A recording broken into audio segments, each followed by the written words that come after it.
A severe escalation in the conflict has seen Russian forces announce sweeping battlefield gains across 4 key regions of Ukraine, tightening their grip as intense winter fighting sets in.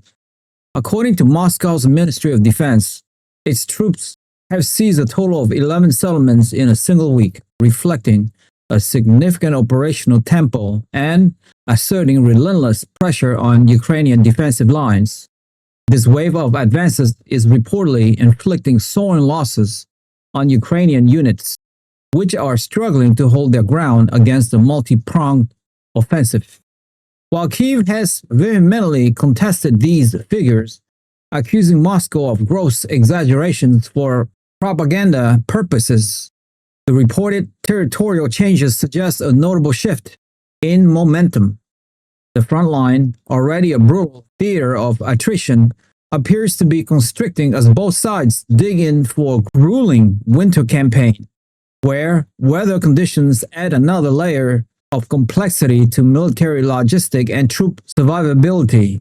The strategic Zaporizhzhia sector has emerged as a focal point of this renewed Russian push.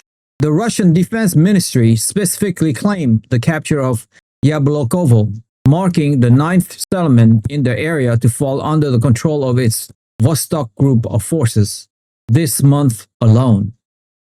This steady advance not only secure more territory, but also position Russian troops closer to key Ukrainian strongholds like Guliopol, a critical axis in the southern front. Moscow's reports accompanying these territorial claims paint a grim picture for Ukraine, detailing heavy losses in personnel and equipment and asserting control over an additional 6 square kilometers of fortified Ukrainian positions near the Guliopol area. To substantiate its claim, the Russian Ministry of Defense has released drone footage allegedly showing FPV first-person view units from its Sever group striking Ukrainian positions in the Sumy region, aiming to demonstrate the precision and lethality of its aerial capabilities in degrading enemy defenses.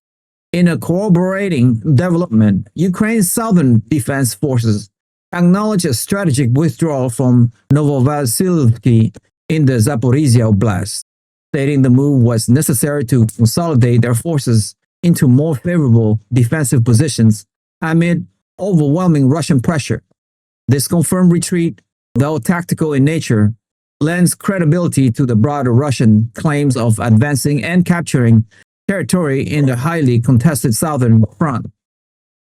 The combination of sustained ground assault, aerial bombardment, and tactical withdrawal points to a grueling and dynamic phase of the conflict, where every village and kilometer of land is fiercely contested.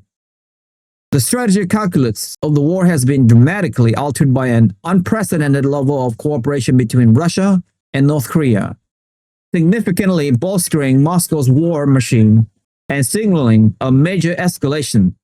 Russia is aggressively ramping up its Shahed drone offensive, a cornerstone of its long-range strike capabilities, with the direct assistance of approximately 12,000 North Korean workers stationed at the Alabuga factories in Tatarstan.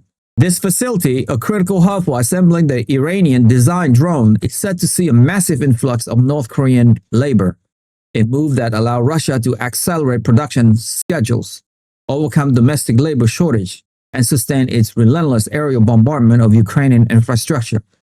The partnership extends beyond the factory floor, with Pyongyang's military personnel now actively participating on the front line.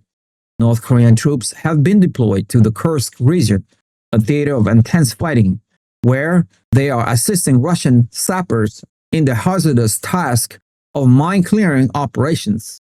This involvement is not limited to auxiliary roles.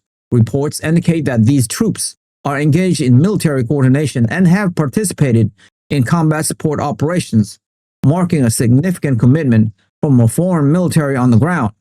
This deep-seated collaboration provides Moscow with a fresh source of manpower and specialized skills, alleviating the strain on its own forces and allowing for the reallocation of Russian troops to other critical sectors of the front. The deployment of North Korean soldiers and workers represents a new and alarming phase of the conflict, demonstrating a strategic alignment between the two nations that directly enhanced Russia's ability to wage a prolonged war of attrition. This alliance provides a lifeline to Moscow's military-industrial complex and complicates the strategic landscape for Ukraine and its Western allies, who must now contend with the direct involvement of a third nation's forces and labor in the conflict zone.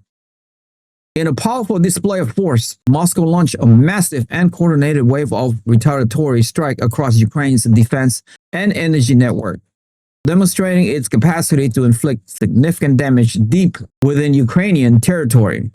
The assault was framed by the Russian government as a direct response to recent attack by Kyiv, signaling a clear intent to punish and degrade Ukraine's military and strategic capabilities.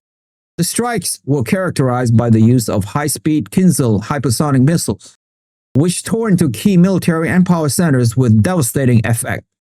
The Russian Defense Ministry issued a stark bulletin claiming that these unrelenting attacks had eliminated more than 8,200 Ukrainian personnel over the course of a single week, a staggering figure that underscored the intensity of the latest Blitz. While such numbers are difficult to independently verify and are often part of the information war, they reflect Moscow's objective of portraying its campaign as overwhelmingly successful in attriting Ukrainian manpower. On the ground, this aerial onslaught was complemented by a renewed ground offensive. The Center and Vostok Battle Group, key formation in Russia's military structure, reportedly pushed deeper into contested regions, securing tactical objectives and expanding the zone of Russian control.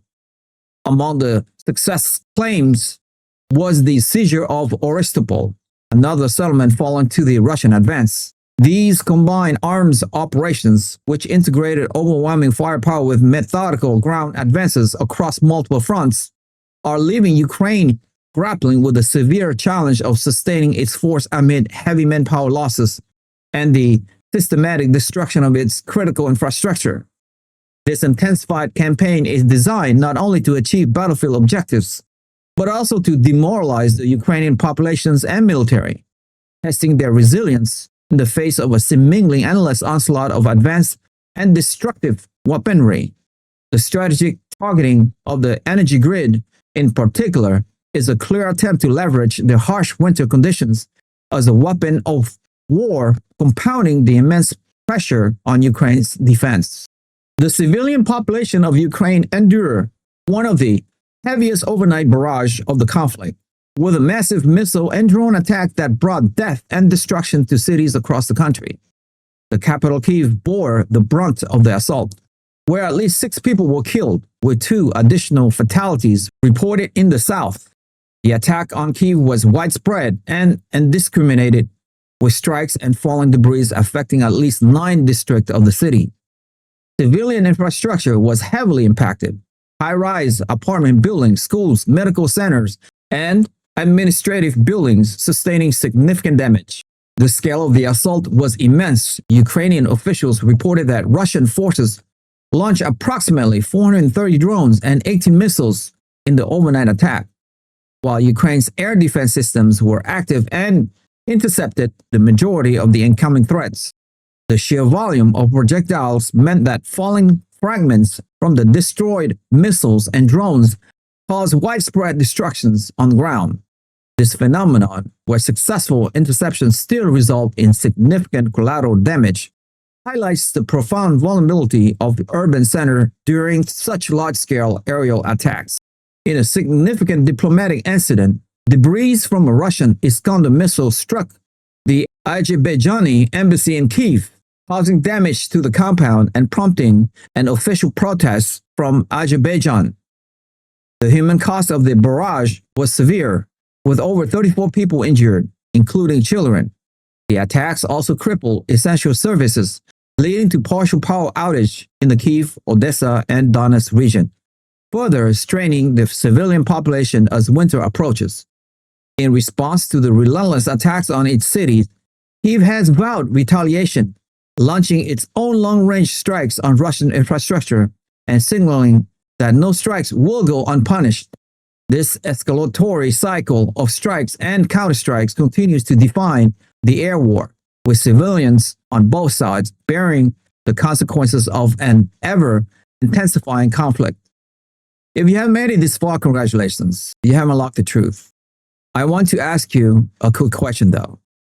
With 12,000 North Korean workers building Shahed drones for Russia and their troops now actively clearing mines on the front lines in Kursk, we are witnessing a significant escalation in direct foreign involvement.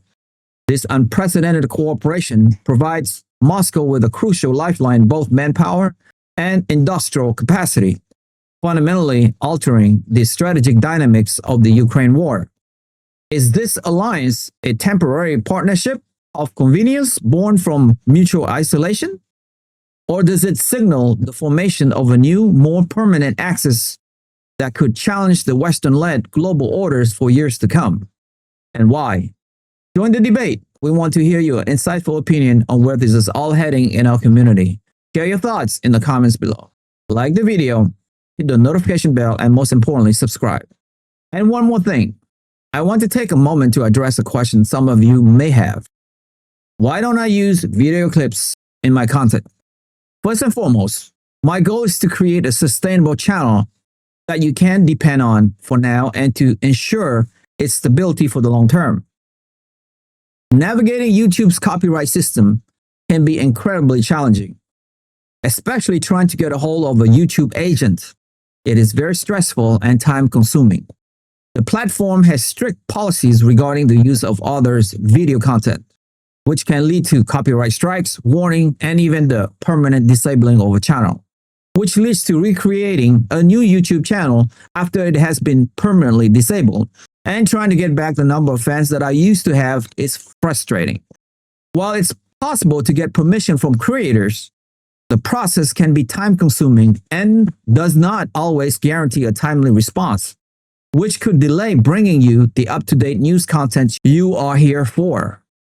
So now, to avoid these potential headaches and stresses, and to ensure this channel remains a reliable source of information up-to-date for the long term, I have made the deliberate choice to focus on original content and commentary without relying on third-party video clip footage.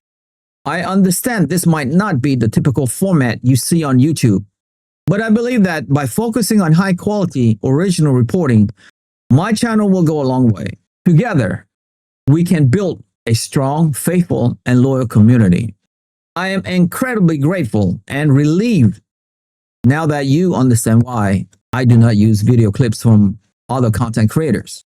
Thank you for being a part of this journey, and share this video if you find it helpful. I'll see you guys in the next one.